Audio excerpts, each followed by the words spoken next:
Talking about things you love to see. Do you guys remember this? I forgot to mention this. Big up Andrew from Channel 5. He spoke a little bit about his not so good experience trying to get into the comedy mothership green room. And it kind of reminded me a little bit of my experience in some club green rooms and why I think in general you should try to avoid becoming a slave or becoming too drawn to the idea of being part of the in crowd to get into the green room because they're inherently lame and the real vibes are on the dance floor. One user asks, why haven't you been on the Joe Rogan Experience? Well, there could be two reasons for that. One, which is probably most likely, is that I'm not popular, famous, and influential enough to be on JRE. Two, could be related to a little green room spat that I had with Mr. Joe Rogan at his comedy club in Austin, Texas. So I'm not even a Joe Rogan hater, and I thought the mothership was actually pretty tight, especially how they lock your phones up in these magnetically sealed plastic sleeves when you enter the door. It definitely brings the anxiety levels down and makes it so comedians can push the envelope a bit more with their material, so it keeps comedy and experimentation alive without the fear of cancel culture. I was in Austin doing a couple different podcasts. The first podcast was Lex Friedman, and then the following day after that, I did the Matt and Shane Secret podcast. And unfortunately, Matt was out of town, but the homie Lemaire Lee, shout out to my boy, was there replacing Matt for that day. So that night after the podcast, Shane had a set at the Mothership Comedy Club. So he invited me, and in between sets, I'm chilling at the bar downstairs, and I'm getting like lightweight blown up by fans, which is fine. You know, I love fans. It was chill, but I was kind of like in a more relaxed headspace. I wanted to just doze off, you know, listen to comedy, chill. And so I told Lemaire, I'm like, yo, can I go upstairs to the green room? I'm trying to, you know, kick back and, you know, lay low for a bit. He's like, man, I could take you there, but just so you know, Joe Rogan's a bit territorial about that green room. Like, so it's at your own risk. And I'm like, dude, no way, it's gonna be fine. Joe Rogan's reacted to like 7 of my videos because Jamie always plays them. So I'm like, it's gonna be chill. So me and Lemaire take the elevator up to the secret green room at the Mothership. There's 5 comedians in there, all in their mid-20s. Everybody recognizes me except for Joe Rogan. So everybody's dapping me up. Lemaire says, hey, Joe, it's my homie Andrew. Shake Joe Rogan's hand. I put some popcorn in the microwave, which I felt like was establishing myself as a member of the green room. And then I turn around and I see Joe Rogan like yelling at the security guard. And he's yelling, who let this fucking journalist in here? Kick him the fuck out. I can hear Joe saying this. I guess somebody told him that I was like a journalist, so he maybe thought that I was a Daily Beast reporter that had snaked my way into his safe space to ask him about ivermectin, which is a valid concern.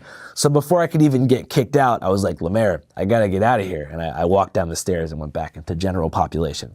So that could be why. I'm not sure if Joe Rogan thinks I'm like an asshole.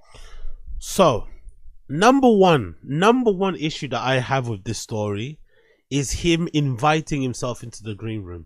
If there's anything that I've learned over my years of raving, one of the things that you don't do, green room etiquette, is invite yourself into the green room. You don't invite yourself into the green room. You maybe can politely suggest it to somebody, maybe float the idea, maybe try and subtly implant it in somebody's head to be like, oh yeah, cool, you should come to the green room actually. But you don't invite yourself into the green room and say, hey, can I go into the green room to chill? You don't do that, because in general, nobody, like, it's kind of a weird thing. Nobody really wants you to be in there to chill. Nobody's meant to be in there to chill. It's meant to be for the artist and friends of the artist who may be performing, or maybe guests of the club, whatever it may be, to kind of come away from all the hustle and bustle of the club itself. But you really shouldn't be in there to chill, in actuality. So inviting yourself, first error. Then when he got into the green room, I don't know what world he lives in. Not sure if this is a white guy thing or something, but that popcorn move was insane. The popcorn move was paramount, or like equivalent to going to someone's house for the first time, bringing a Tupperware of food, and then when they invite you in, you immediately go to the kitchen and put the food into the microwave. It's okay, it's permitted because you're in the house, you've been invited in, but it's a little bit weird. It's a little bit comfortable. It's a little bit presumptuous. You probably shouldn't be doing that. So I think that microwave move, although in his head he thought that was a way for him to kind of get comfortable in his surroundings, to kind of maybe signal in a maybe subtle way that he was one of them, that he was chill, that he wasn't trying to, you know, document, he wasn't trying to report, he wasn't trying to be a narc or whatever it may be. But I think the popcorn move was super, super bizarre. Another move as well that I think is also important, I don't think he should have been introduced to Rogan. I don't think he should have done that. I think he should have just been chill. yeah, if you get brought into the green room by a friend, you shouldn't then ask that friend to intro you or to, you know, whatever, to the fucking owner of the club. Just get in there and just be quiet. Just be quiet.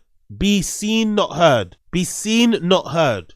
Just be quiet, be chill, and they will arise the opportunity because it's a small space. Most green rooms aren't fucking big. They're called green rooms for a reason. There will come a point where you will cross paths with the owner and you'll have a bit of conversation and you can introduce yourself. But going out and introduce yourself once you walk in is a bad move because then the owner notices you and sees that you're there.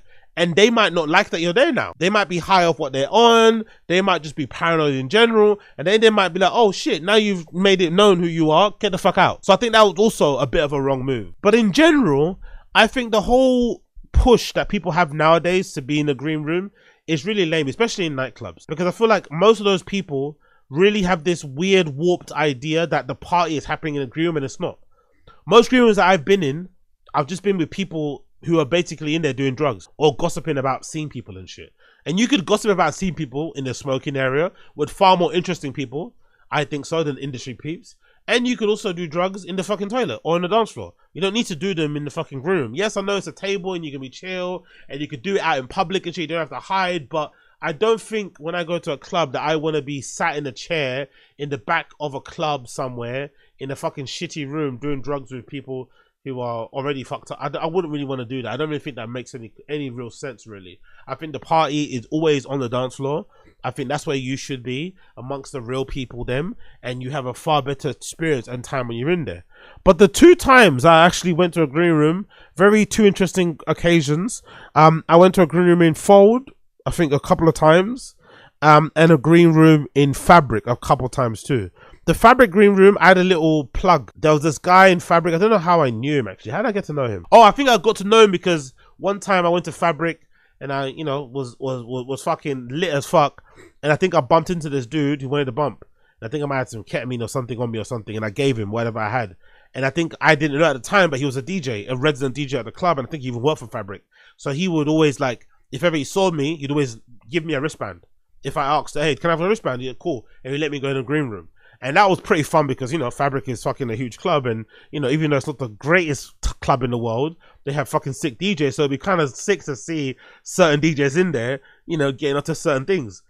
Just to kind of see with my own eyes and shit. But it was a little bit weird, not gonna lie. Strange green room vibes because it's kind of big. The Fabric green room is kind of big for what it is. It's kind of like a, how do you describe it? It's kind of like a long rectangle shape, and then there's a bit towards the end that kind of connects to another office sort of space and a little storage room as well. So it's a kind of a big, and it's also got a toilet towards the back too. There's a toilet towards the back, like a kind of, universal sort of like disabled toilets that you can kind of go into. That's kind of huge, all that people go into. So that was kind of a fun time. But again, a bit weird because, again, it's a weird setup. And it's also got this strange seating position where you're kind of up high above these concrete plinths with a wooden bench. It's a strange green room. Very, very strange green room. But the Fold one was really interesting because I think I might have been the person that was responsible for Fold having a stricter policy when it comes to the green room and having wristbands and shit. I think so. I'm not going to lie. I think I might have been partially responsible for Fold changing how they did the green room, because back in the day when I used to first go to Fold, or when I first went to Fold when it first kind of opened, I don't really go that often anymore, but when I used to go all the fucking time, I was kind of friendly with the security guards. And there was one security guard, this African guy, who used to always kind of be guarding that back bit. If you know Fold, that there used to be a back bit before the lockers were there. It used to be a back bit that there was nothing really there. I think there was maybe a cloakroom that you could actually put your physical cloakroom jacket in, but there was no lockers. And I think there was always a security guard that would be guarding that area. And I remember a couple of times I went in there, that African guy, uncle, would let me through and let me kind of get into the green room. And, I think like the first time I went a couple of times and shit. And if I'm not mistaken, one of the founders, what's his name? Not the one that I speak to. There's one that I'm cool with on Instagram and shit. I've kind of said hi to him when I'm in the club and he seems kind of chill. But there's another one that I'm not really that, I don't really speak to, or I don't necessarily, I won't say I don't get along with him, but, he comes across a little bit, you know what I mean? So I don't really try and say nothing. He kind of seems a little bit one of the type of people, which is okay. Everyone's got their way of doing things, but I'm not like a licker, so I'm just gonna keep my distance and shit. But whoever the founder, I forgot his fucking name. I think he's Georgian. I think that's the guy, right? I'm pretty sure that one time I snuck into the Fold green room and I was in there for a bit, and I think he came in after. And of course he knew I wasn't meant to be in there, but I was already in there. And obviously he's not going to ask me to leave, right? You know what I mean? Doesn't want confrontation that way. Not in the back, you know what I mean? Doesn't want, you know, to like, doesn't want to tell me to get the fuck up. So I think he just kind of like allowed me to be in there. But then I think the next couple of times I went in there, it got harder. And then the third time I tried to get in there, the uncle's like, nah, we've been told like no wristbands or nothing. Do you know what I mean? And then they got really militant with the green room. But I think in the beginning, if I'm not mistaken, I think the first actual time I went to that fold green room, I slipped in where there was no security guard at the door. I think someone was changing a shift and I just kind of slipped in at the time and just kind of sat down and was chill. And I forgot, I think I might have sat down and chilled. I think it was a time when who was playing? Someone sick, like, was it D Dan? It might have been D Dan or someone like that. Someone sick back in the day that I was in a green room and I kind of was chilling, and they allowed you. I don't think if they allow you now, but back in the day, if you're in a green room, there's a door that opens up so you can go into the DJ booth, kind of in that area, and you could stand in the corner and dance there. But I'm not sure if they let you. I think they just want the whole DJ booth area to be kind of free. But yeah, you should stand there and kind of be raving and shit and doing your thing. So that was kind of funny. But I'm pretty sure after that time, I might have been responsible for how they changed the green room etiquette and the rules around who gets into the green room. But I definitely would say after being in there, being in the fabric green room and shit, it's not necessary. Like, you know, I'm not really somebody that cares about industry people anyway, to be honest. I'm not really industry bothered or friendly like that. I don't give a fuck. I want to be like a fan, an enthusiastic fan, and I think being an enthusiastic fan and a punter is way fun.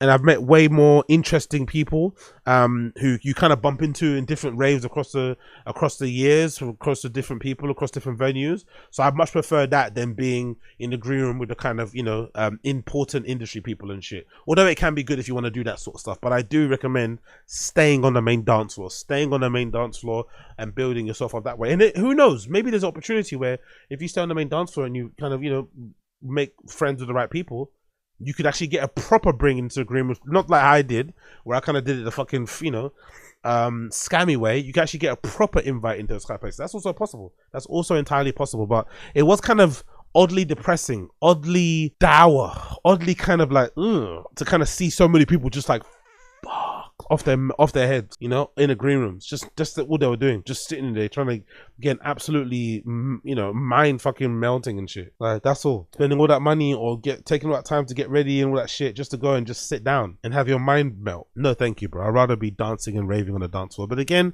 what do I know? Absolutely nada.